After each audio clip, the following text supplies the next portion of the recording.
For those of you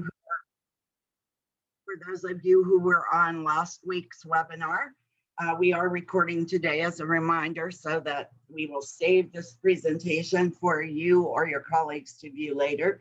Welcome this morning to Fafsa 101 Application Basics.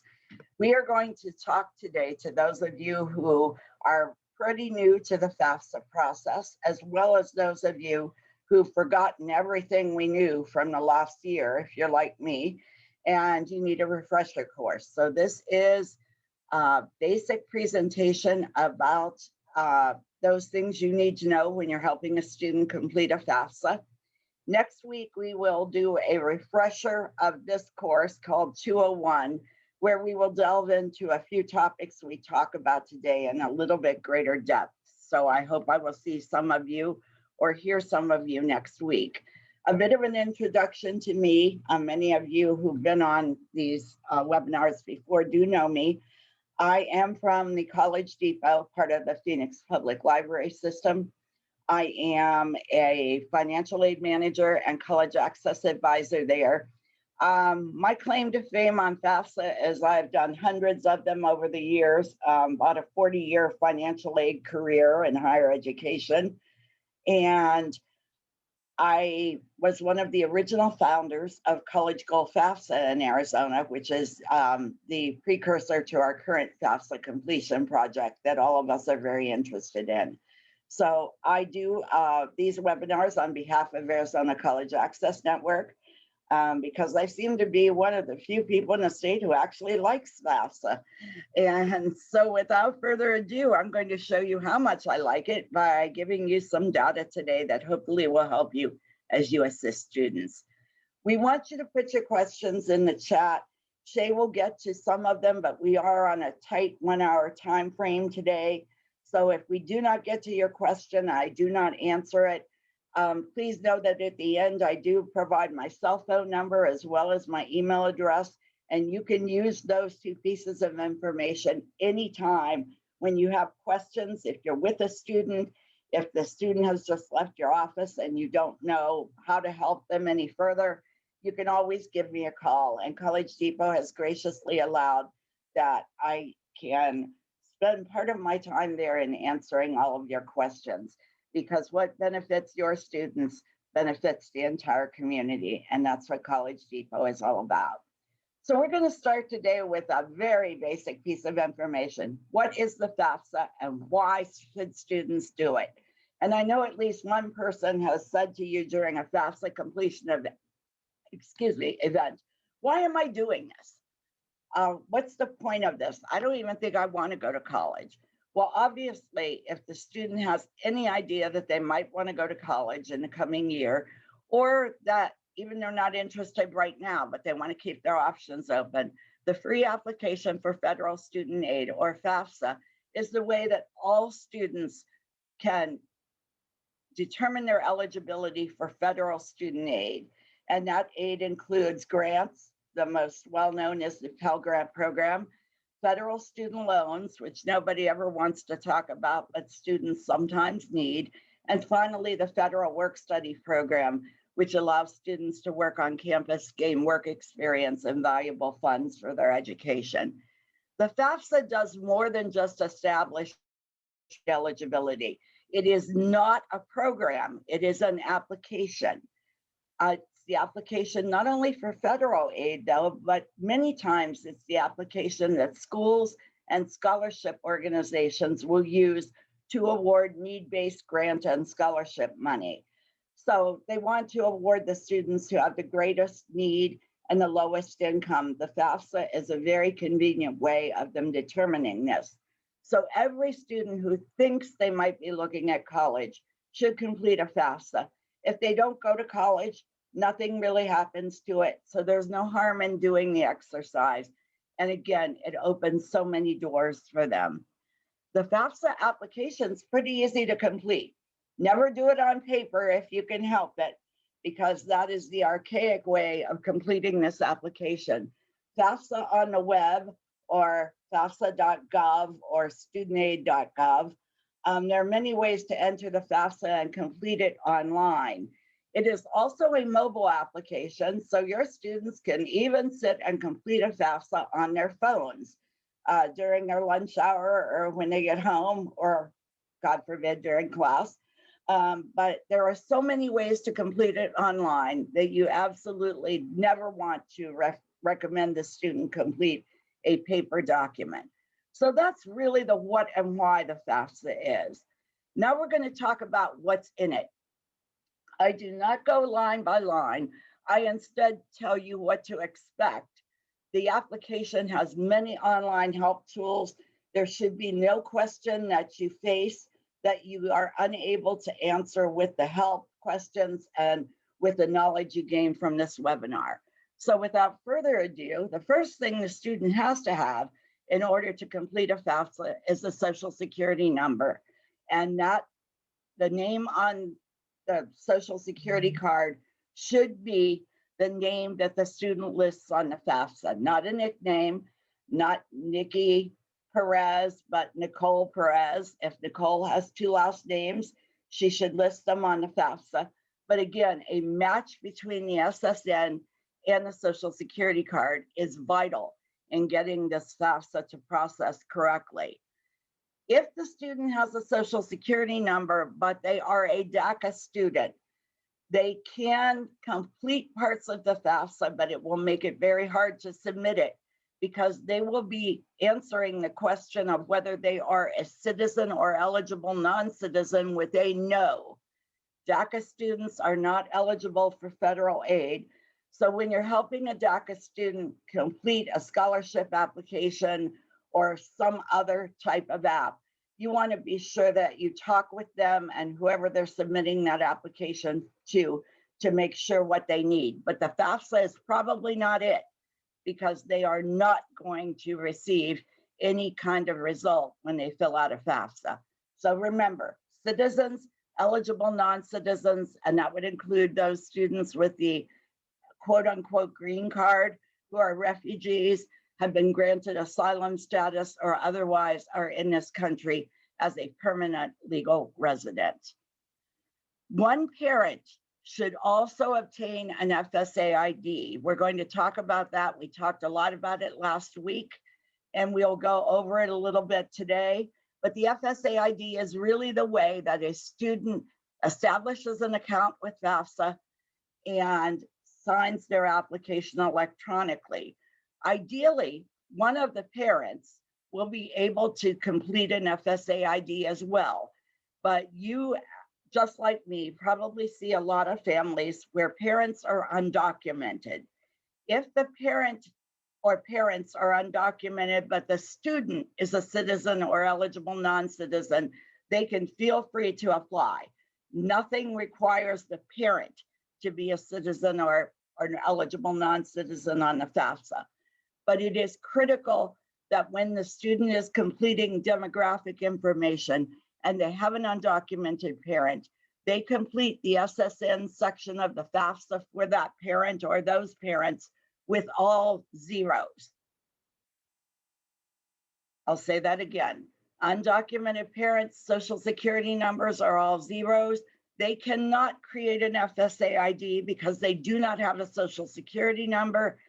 And that means they are going to have to sign a physical page at the end of the FAFSA and mail it in.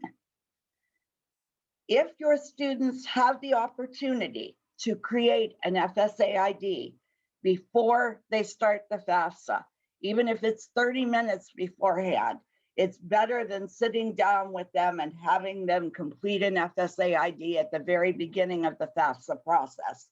So if you can have your students even do that step right now for the upcoming FAFSA opening on October 1st, that is a good thing to do as long as they remember what they created for themselves. But if they can create this FSA ID right now, and you can refer back to last week's webinar, they will be ahead of the game. There are some questions in the demographic section of the FAFSA that students will pore over for, it seems like, half an hour, that they'll look at this and say, what do I do with it? These are questions like, what kind of degree are you pursuing? Or what is your year in school going to be when you go to college for next year?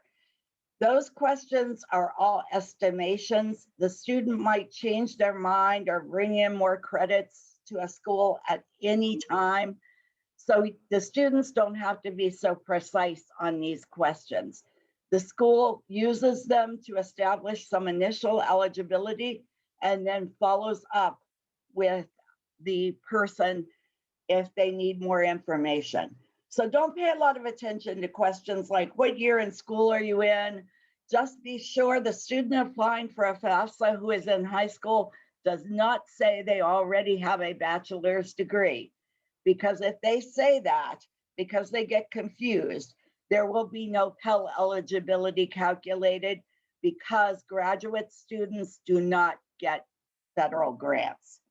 I'm going to stop right there, Shay, just for a second. Are there any questions on Social Security numbers or parents?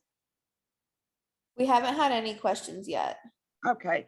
And feel free, even if I move ahead and you think of something and you want to go back, I am more than happy to answer that question if time permitting. I want to talk about the two biggest mistakes on the FAFSA, and I'm going to hammer on these this week and next, because this is where you can really go sideways with the student if you don't answer these questions correctly. For those of you who are dealing with high school students, in almost 100% of the cases, the student is going to have to report parental information on the FAFSA as well. So that begs the question, who is the parent?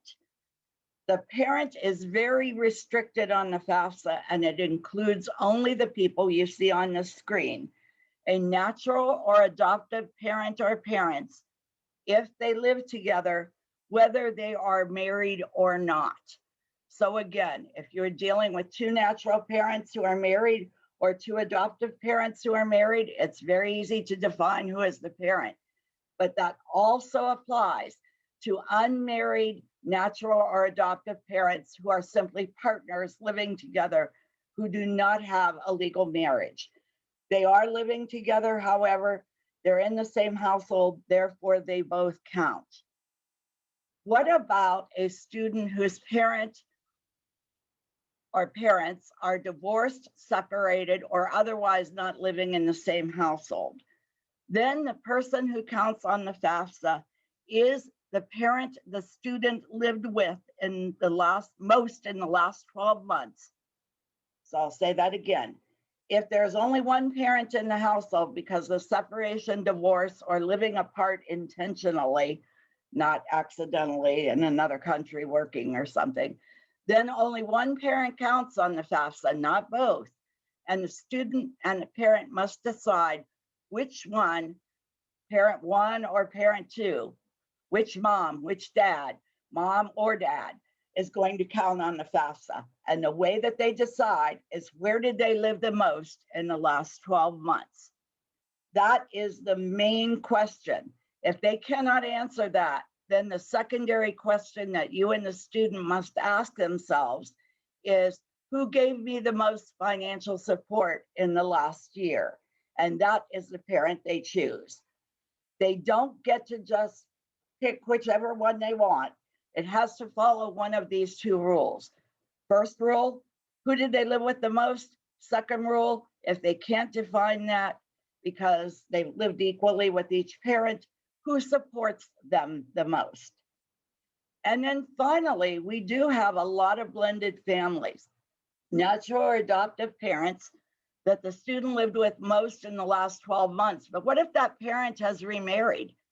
If that parent, who is called the custodial parent for FAFSA purposes, has remarried, the step parent counts as well, whether they want to or not.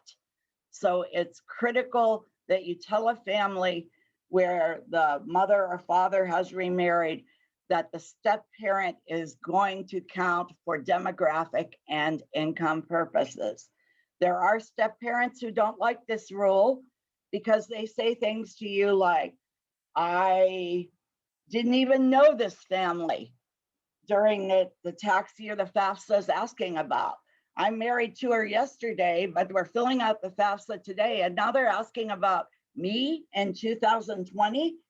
Yes, they are, because the FAFSA is based on the parent's marital status as of right now, but it asks for their income information in the past, and we're going to go over that.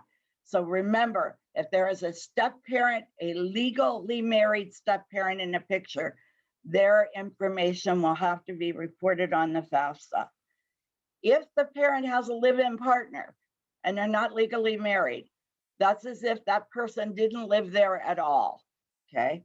They don't count.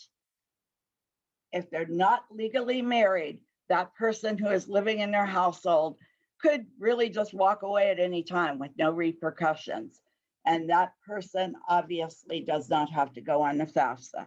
So there are these categories of parents for students that you must remember. And then we're going to talk about who's not the parent. But I'm going to go on to that, and then we will talk about any questions you have. Who's not the parent? Let's go back for a moment. A parent is not a legal guardian. So if the student is living with an aunt or uncle or someone appointed by the court, someone else appointed by the court that is their legal guardian, or if they have a foster parent, or if they have a brother or sister who claims them on their taxes, those are not parents. The only people who are parents are the ones that I mentioned on the last slide. Any questions that have come up, Shay? Yeah, we've got several questions. Oh, I bet we do. Okay. Okay, a lot of them are similar, so I'm going to try to condense them. Okay. What about for students who are under DCS care or like in a group home? Would that be a foster child, I would assume? I would think so. Yes. They likely do not have to report parents' information because they can answer a question on the FAFSA that you're going to see right here.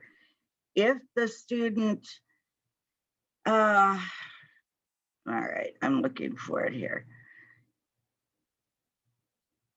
If the student has been in foster care at any time since turning the age 13, it's box number 7 on the slide you're looking at.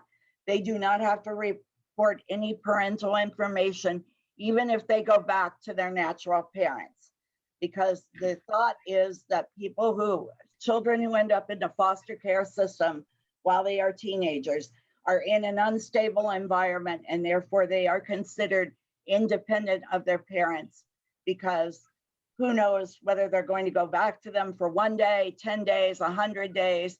So there is a break for those students. And I would assume that's what this person is referring to. Okay, thanks, Diana. Next question. What's the turnaround time during COVID for a hard copy of the FAFSA to be processed? A hard copy of the FAFSA could take, and again, don't ever do it, because it could take 4 weeks or more. I even can tell you when parents have to sign a signature page after the FAFSA has been submitted electronically, and an undocumented parent must sign a physical page, that can take 3 or 4 weeks to process. And there's nothing you can do to stop that, but there is something you can do to stop a paper FAFSA, and that is don't do it. I just want to shout out my friend Erica Klotz, who's on this webinar. She just posted something in the chat to everyone. She works for the Arizona Friends of Foster Children Foundation, and they've got a ton of great resources. I also want to remind everyone, if you could please put your questions in the Q&A. It's too hard for me to go from the chat to the Q&A. Okay. Next, do we have a couple more time for a couple more, Diana? Yeah. Okay. 2. So we had a good one about dual enrollment. Oh, okay. So an honors student applying, if they've received a lot of AP credits over 25, should they still list themselves as a freshman on the FAFSA? Yes, they should, because it will be their first time enrolled in college after high school. And there is aid for that particular class of students. So even though they're going to receive credit and possibly become a sophomore because they have so much AP credit, colleges advise that they say they are first-time attendees of college. Okay, thank you. You said we have time for one more. Yeah, one. What if a student is a dependent student and a citizen, but his parents are not? Must the parents still submit some sort of tax documents? If they were required to file taxes, they must, yes. And we're going to talk about that a little bit coming up. But whether you are a documented or undocumented parent, if you made enough money that the IRS says you should have filed taxes according to their laws, you have to file taxes. And contrary to popular opinion, undocumented parents can file taxes.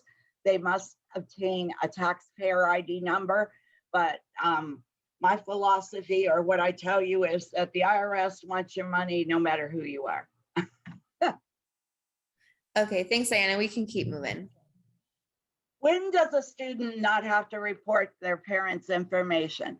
They still have to report it even if the parent is undocumented or parents are undocumented.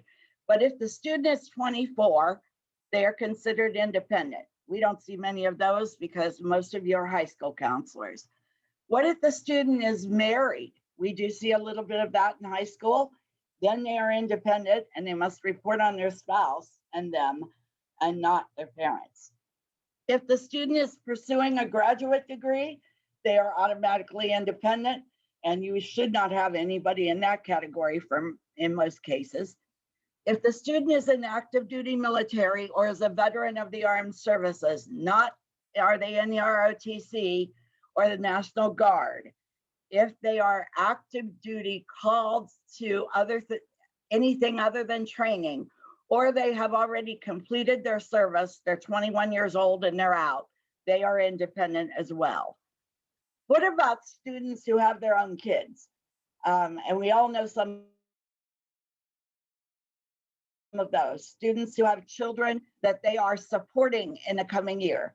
They are considered independent, but remember the clause I just said, they are supporting that child. So if your high school student has a baby and that baby and the student are living with and are supported by the parents, that student cannot claim independent status because he or she is not earning any money or getting any services or living independently with that child. So that is the caveat that you must follow. Are they, in fact, excuse me, I'm looking at my phone. Are they, in fact, going to be supporting that child in the coming year? Are they living alone? Are they getting government services? Are they working a job? So that's the criteria that determines dependence versus independence. If the student's parents are deceased, the student is in foster care or has been at any time since turning age 13, or the student has been a ward of the court, then that student is also independent. In very limited cases, students may have gone to court to divorce themselves from their parents. That is what an emancipated minor is. They have actually split up with their parents legally. Those students are independent, although you will rarely see one of them. What about those students who have a court-appointed legal guardian? And I do mean court-appointed, not power of attorney for the kid to get in school. Not your aunt has a letter from the parents saying, we turn Johnny over to Janet, but the court has actually said, Diana is responsible for Johnny until he turns 18. If you have a legal guardian currently, or you had one at the time you turned 18, you are independent. Your legal guardian is never your parent. Remember, there is a big difference between legal guardianship and adoption. Adoption is forever. Legal guardianship ends at age 18. And for those of you who work with McKinney-Vento and have a homeless population, bless you. Thank you for doing the good work. But students who have some designation as either a homeless person under McKinney-Vento and they are separated from their parents, if they can answer the homeless question on the FAFSA with an affirmative, they are also independent. There are a series of about 13 questions on the FAFSA. Most students you will deal with will answer all of them with a no. That makes them dependent. If they answer even one of these questions with a yes, they are independent. Are there questions regarding dependency, Shay? Yes. Couple. So what if a student is under the age of 24 and pursuing a graduate program? They're But the independent. parent, they're what? They're independent. Even though they're under age 24, they answered the other question yes. Remember, you only have to answer one question with a yes. Okay. And there are lots of 22-year-olds who go right to graduate school, right? Okay, And one other question, Diana, is that okay? uh-huh. Do active Army Reserve students leave out their parent information? Generally, no, unless they have been called to duty for anything other than a training exercise, meaning they have been called by FEMA or they've been deployed somehow overseas. The question is pretty specific and it says, were you called to duty for anything other than training? Then you're independent. Otherwise, you are dependent. Thanks, Diana. Any others? None for now. Okay. If you have any questions about who's the parent or who's dependent, independent, I'm going to give you a couple resources that you can put on your wall, tape to your forehead, whatever. And you can always trust to call me also, and I can walk you through it as well. Now I want to talk for a moment about taxable income. Taxable income relates to both documented and undocumented parents. How do you know if someone needs to file a tax return? The FAFSA will probably tell them, you made $50,000 and you say you're not going to file. Why is that? And the acceptable answer is, I'm going to file. The unacceptable answer is, I don't believe in the IRS or I'm undocumented. Neither one of those flies. You must file taxes if you are required to do so. The taxpayer ID number is what your undocumented families have or must get in order to file federal taxes. It is not an SSN. So if you see a tax return that's where the in the SSN section, the parent has listed a number beginning with 9, that is a taxpayer ID number. It is not a Social Security number.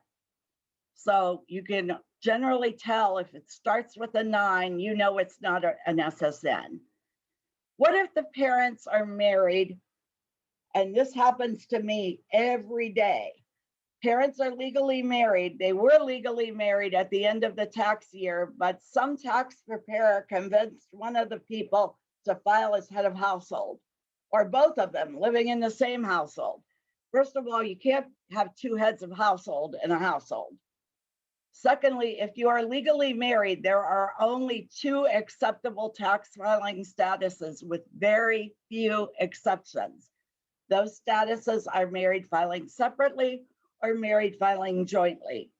If you report 2 parents on the FAFSA who were married in 2010, and you say in 2020 they filed as head of household and are still married, the FAFSA is likely to flag for an inconsistency that must be resolved by the college.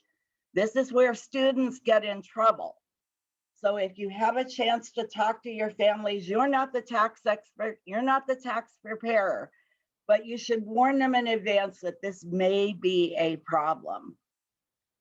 Students and parents need to have tax returns in front of them, or preferably to use the tool we talked about last week, the IRS data retrieval tool, which is a very convenient way to gather tax information and have it automatically loaded into the FAFSA.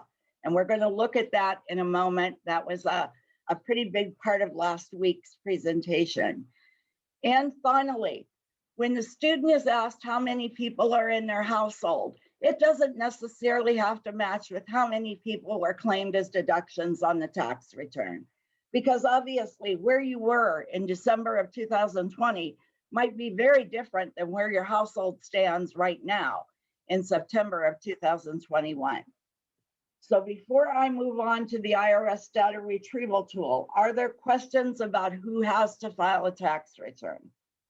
We have one question, Diana. Certainly. When they file the wrong tax return info, is their FAFSA considered incomplete or complete, but they'll go through verification? Generally speaking, it's considered complete, but they're probably going to be selected for verification. Verification is suspended right now for the 2021-22 school year, but it will come back with a vengeance for the school year that you're going to be working with come October 1st. They are bringing it back. So it is likely that that FAFSA would be flagged for verification. When the school got hold of it, they would tell the student their only option was to have their parents amend their return. Perfect. Thanks, Diana. Okay, we're going to move on in the interest of time. What's good about using the IRS data retrieval function on the FAFSA? It ensures accurate data because you can trust that the download from the IRS is generally 99.9% correct. It's much easier to complete verification if you don't have to hunt up your tax return and submit that. And it will automatically answer that pesky Schedule 1 question you're going to come to on the FAFSA that we're going to talk about in a little bit. That answer to that question, did you have to file a Schedule 1 because you have business income, will dictate whether or not the family has to answer additional questions on the FAFSA. So there are amazing benefits to the IRS data retrieval. This is what it looks like. There are people who are never going to be able to use this, and we're going to talk about it in a moment. You also can absolutely use this and find it doesn't work. That happens about 50% of the time. But if you're really lucky and you cross your fingers and toes, you will get to this screen because the parent, one of them that has an FSA ID, if they do, can log in and get their federal income tax information. Notice it asks them some demographics about their tax return, including the address they used when they filed their tax return. Not the address they live at right now if they've moved, but the address that matches their 1040. And that's what the screen is doing, just giving the IRS the demographic information so they can match it up with federal income tax data if they have it. This is what it looks like. And notice I go back several years here. We're way past 2016, but the information still looks exactly like this. The parent will be offered the option of transferring, and if they can, they will actually be able to retrieve that information and download it into the FAFSA. Then all of these income boxes will fill with 4 simple words: transferred from the IRS. You and your student and your families have to trust this, in that you cannot see what numbers they're transferring, but the school that the student is enrolling in will be able to see those numbers and be able to use them in any way that they need to establish further eligibility. But this is the really good result that you can get if you use the IRS data retrieval function. But what if you can't use it? We had a long discussion about this last week, and you can see I've consolidated some of the who can't use it down to 4 basic boxes. Who cannot retrieve their information from the IRS? Parents whose tax filing status was married filing separately, because then you have 2 tax returns and the only thing the IRS can do is download 1. So it doesn't work for married parents who file 2 tax returns. How about biological parents who have remarried, who have that step parent in the picture now? They also are going to have 2 tax returns from the tax year, possibly. They remarried after, let's say they remarried in February of 2021. But of course, they and their new spouse filed separate taxes in 2020. They will have to present both of those. They cannot use the data retrieval because, again, They cannot download 2 returns. What about a student in that same boat? If they married after filing their taxes in 2020, or they didn't file and now they're married, they can't use the data retrieval tool. And finally, the big no-no, or the big barrier, is parents who cannot get an FSA ID because they are undocumented can never use the IRS data retrieval. So you'll have to do it the old-fashioned way. If they file taxes, you have to look at the line items on the return and fill out the boxes manually. Before I go forward, any questions about data retrieval?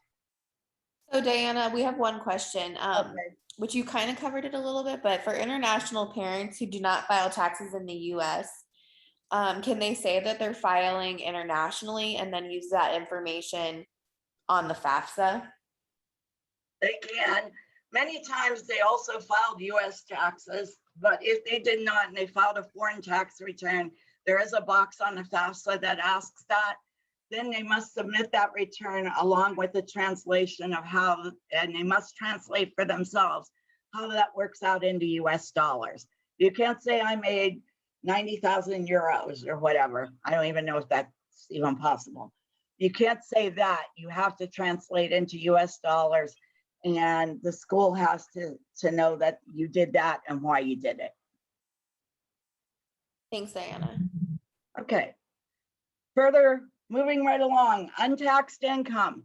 The FAFSA does ask for parents to report not only what was on their tax return, but any untaxed income they received. That could include child support, certain living allowances for clergy and military. It's anything that doesn't go on the tax return other than a government benefit.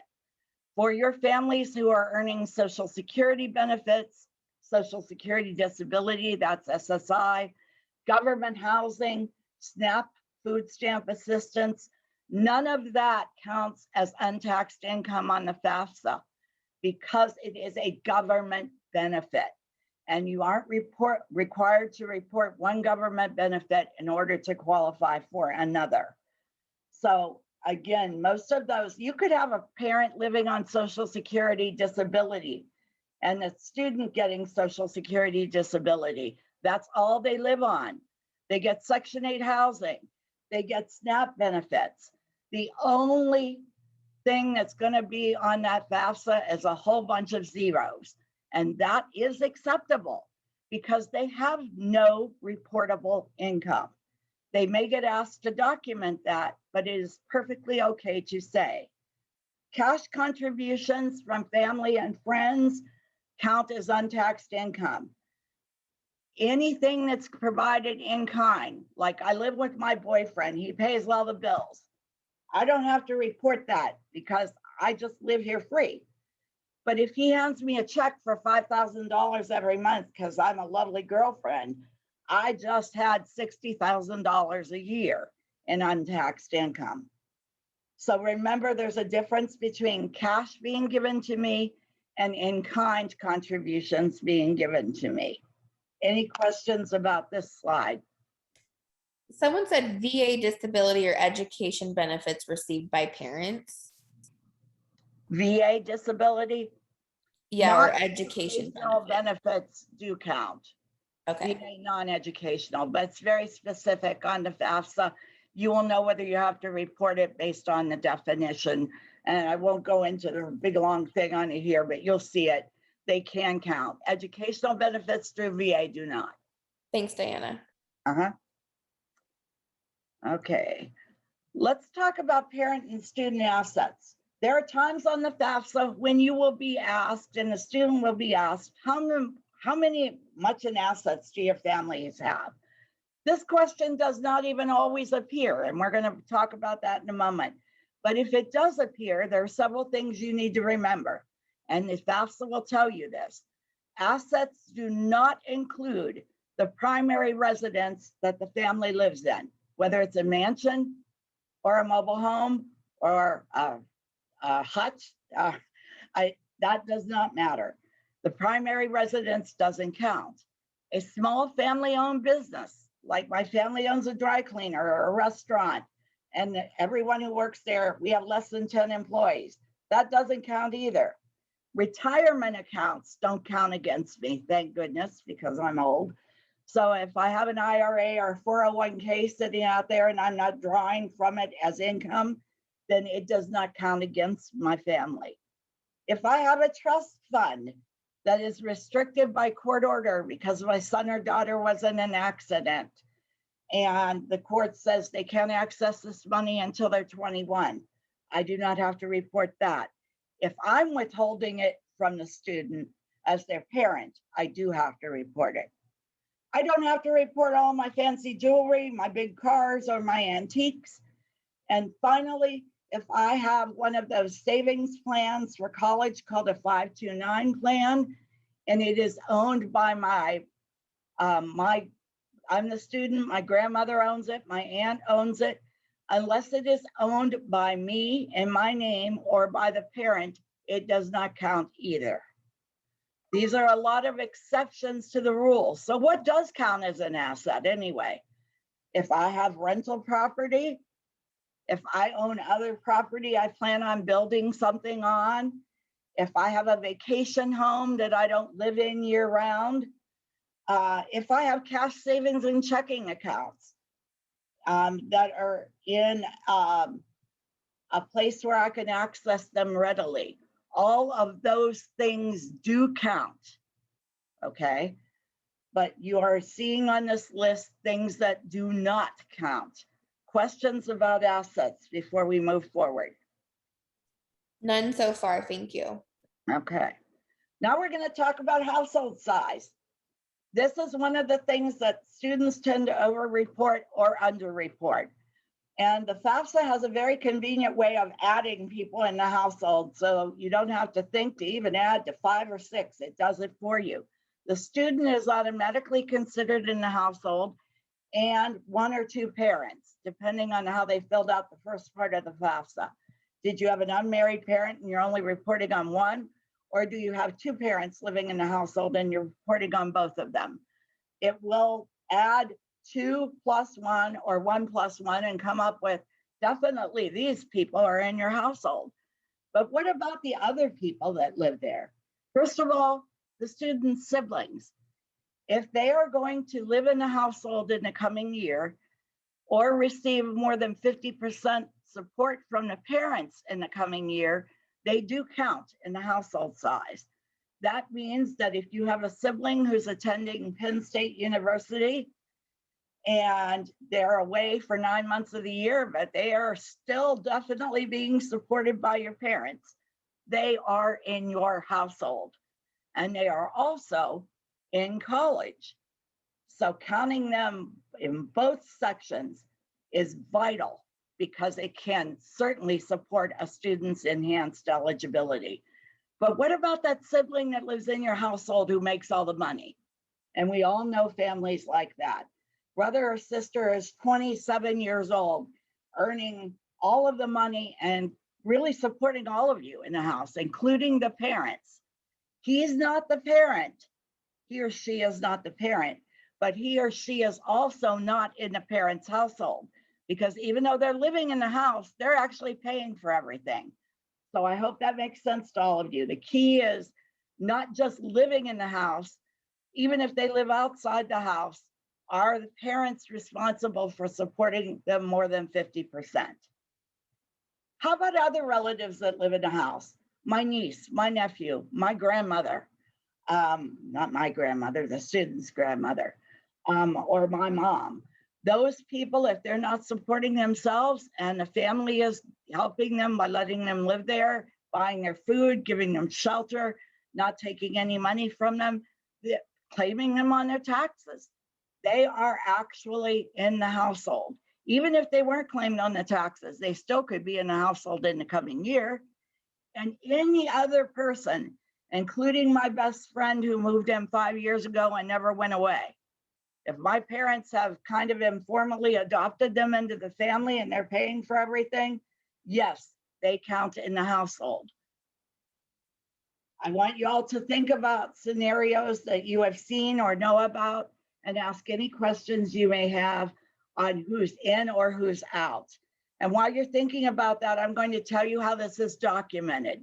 If the student is asked in verification, tell us who's in your household, they will have to list the members that they put on their FAFSA, how old they are, and if they're in school, what school they go to. No one comes to the student's house and does a head count of how many people are in the household. Conversely, if you're 72-year-old, no, that's the wrong age. If your 30-year-old brother is living in the house, the financial aid office is likely to say in verification, do your parents really support him? And if they say, yes, we do, end of story, okay? So underreporting is a problem, but overreporting is also a problem because the number in household largely dictates financial aid eligibility. The more people in your household, the more aid you get, generally. Questions about household size? We do. So what about two separate households? So if a 20-year-old lives in an apartment with a roommate and the parents live in a home in another city, and then the student fully supports themselves, no contributions from the parents. Okay. If they can't answer any of those dependency questions with a yes, and many times they cannot, they still have to report parental information and they are considered a member of the parent's household no matter where they live. Their roommate, on the other hand, is not a member of their parent's household unless they're supporting both of them. Okay. We have a couple more questions coming in, Diana. Do we have time? Yeah, probably. Let's see how quick they are. Okay, if the student moved out of the house to live with another family at 17, do they count the student's former household or where the student is living now? Again, we are talking about if they're reporting parents, the parent's household, including the student for the coming year. We're going to see that in a moment. So they might be counting other people, they might not say. It's one of those, it depends. Yeah. Okay, what if parents are divorced? Well, if parents are divorced, remember you're only reporting one of them and their new spouse if they remarried. The one you're reporting is the one they lived with the most. Now, if you're talking about divorced parents who live together, God help them, right? If they are divorced, but they're still living in the same household, you have to report them both. Because remember, the key is, are they unmarried but living together? I actually have seen this twice in the last year. They were divorced, but they still lived in the same house. They both count.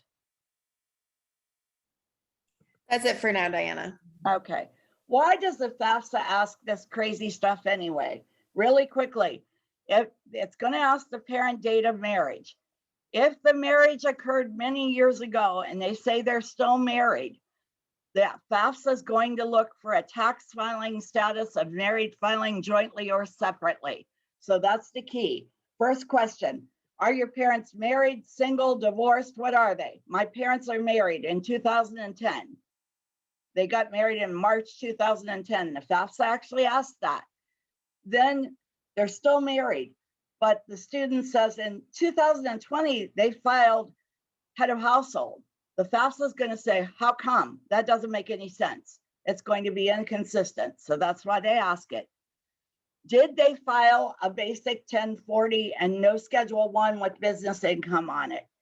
If that's true, it was a very basic 1040, like a 1040A or an EZ used to be, and there is no complex business income, and the family income is under $50,000, the asset questions are completely skipped.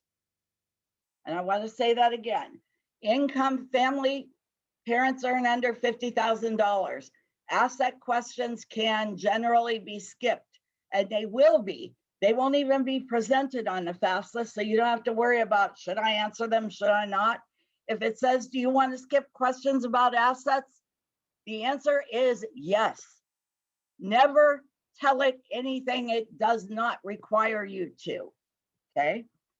Did anyone in the household receive certain benefits, such as free or reduced price lunch, food stamps, Medicaid? In this state, it's called Access. there are a series of things that are asked. Did anyone get this in the last year, 2 years? If the answer to any one of those is yes, the asset questions get skipped because the thought process is you don't need to ask questions. They've already been vetted for government benefits. So we know they don't make $1 million. So we don't have to ask it over again. If the asset questions are asked, you will be presented with them. You will not be given a choice, but you will be asked a really silly off the wall question. Do today's value of assets for this family exceed? And there, I've put all X's here because the number is always different. And it's always some very weird number. Did their assets exceed $8,432?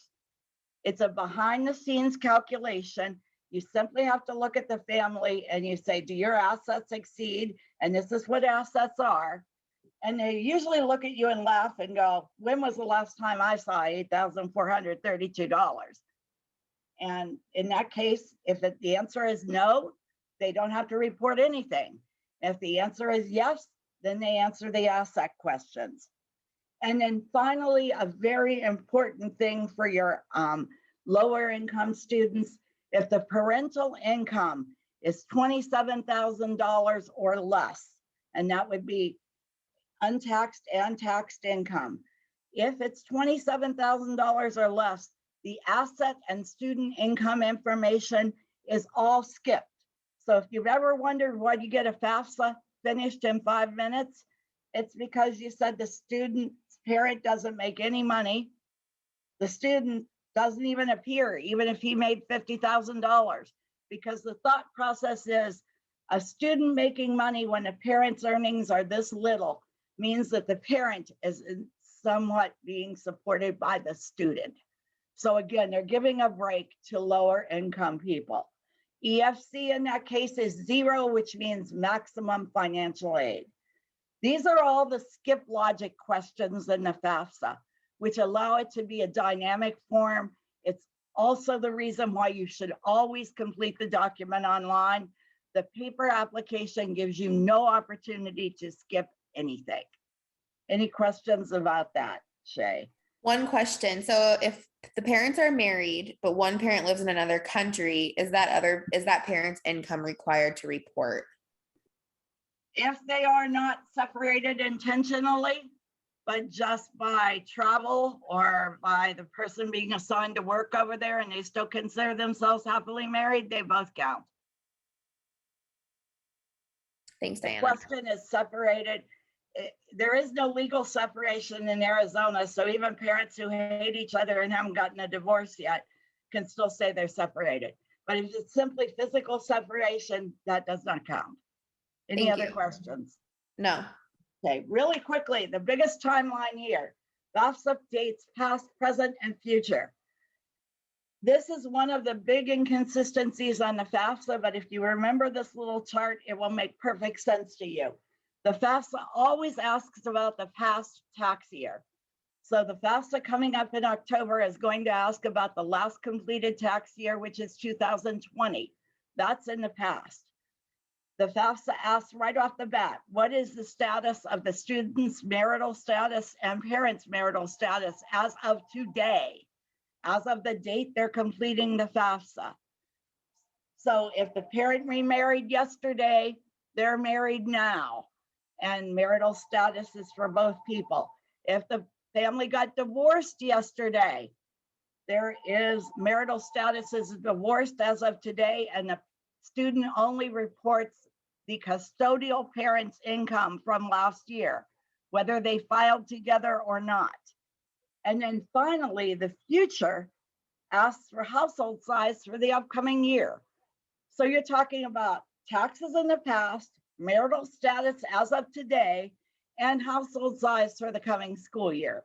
And that is an estimation based on, I don't think I'm going to get another person in my household, but I know my sister is pregnant and she's going to have a baby and my parents are going to support it. That unborn baby counts because she's going to have that baby during the upcoming school year.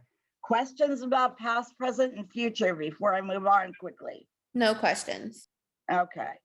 This is what you always want to see. Congratulations to the student. They submitted their FAFSA electronically, whether or not their parents were presented with a physical page they had to sign and send in.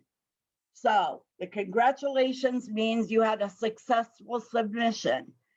You always want to be sure the student submits, because I cannot tell you how many times a student has thought that they completed their FAFSA and they forgot to hit the submit button and nothing ever happens, and it's April and they're panicked, and they should be, okay? You will also see on the FAFSA submission, if the FAFSA was able to calculate an EFC or expected family contribution, you will see that immediately upon submission. And that family contribution is what is going to dictate Pell eligibility, federal student loan eligibility, work study eligibility, although you will see very little on the FAFSA that relates to the amount of that eligibility other than this is your potential Pell Grant. And the reason for that is because this EFC is what drives the schools that the student put on their FAFSA. For instance, I put ASU, NAU, and U of A.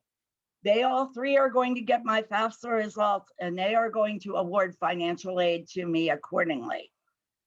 What happens after the FAFSA? There's going to be a whole session on this while I'm on vacation.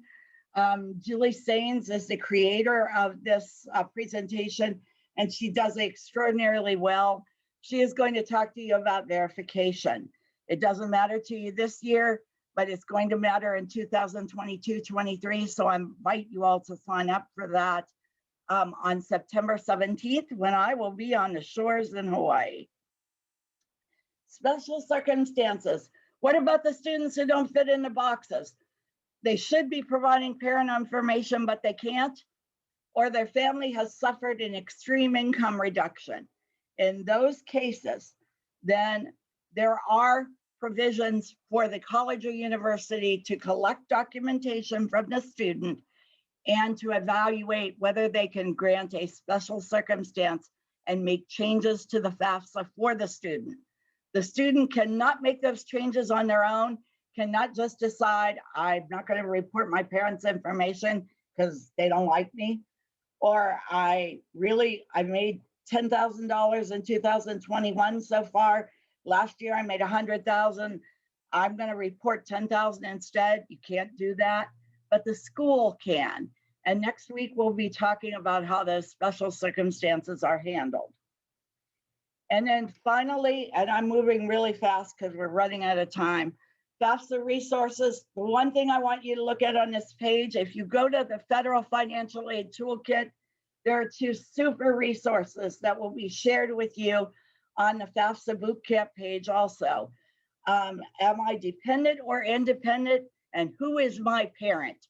They are lovely flowcharts that, again, keep them pasted to your wall and they will answer the majority of your questions. So you don't have to come looking for me, although I'm happy if you do so. And then finally, updates for this year. 2022-23 FAFSA opens October 1st, 2021. And that's why you're all here, and that's why I'm here. It covers fall 2022, spring and summer 2023 enrollment periods. And it is based on a student's and parents' 2020 income. If you have students who need to go to school in January because they graduated in December of this year and they want to get a head start, they will have to fill out that new FAFSA and the one that's out there right now, because it is effective for spring semester of 2022. So if they graduate in December of 21 and they go right to college, then they will need the current FAFSA. And then finally, as we've talked about, FSA IDs do not have to wait for FAFSA completion. The accounts can be set up and ready to go at any time, gives your students a head start. Are there remaining questions, Shay? No, Diana, thank you very much. Okay, I want to give you the last slide, which is perhaps the most important one. We have moved very fast today. There's a lot of information here. If you missed something that we talked about, Largely, you will get a refresher next week in 201 if you sign on. My cell phone is listed here. The main line of the College Depot is listed here. I prefer you contact me directly. They get enough phone calls. You can call my cell at any time, text me. If I don't recognize your number, the likelihood is you'll have to leave me a message and I will get right back to you. Or you can email me at diana.matier@phoenix.gov. And I am happy to answer email questions as well. I am fairly prompt on these things. If you haven't heard from me in 24 hours, reach out again. Something went wonky. Thanks so much, Diana, and thank you everyone for participating. I will be sending a copy of the recording and the PowerPoint slides as well, so no need to email and ask for it. You should be getting that by the end of the day. Have a great weekend. Everyone have a great weekend. I hope to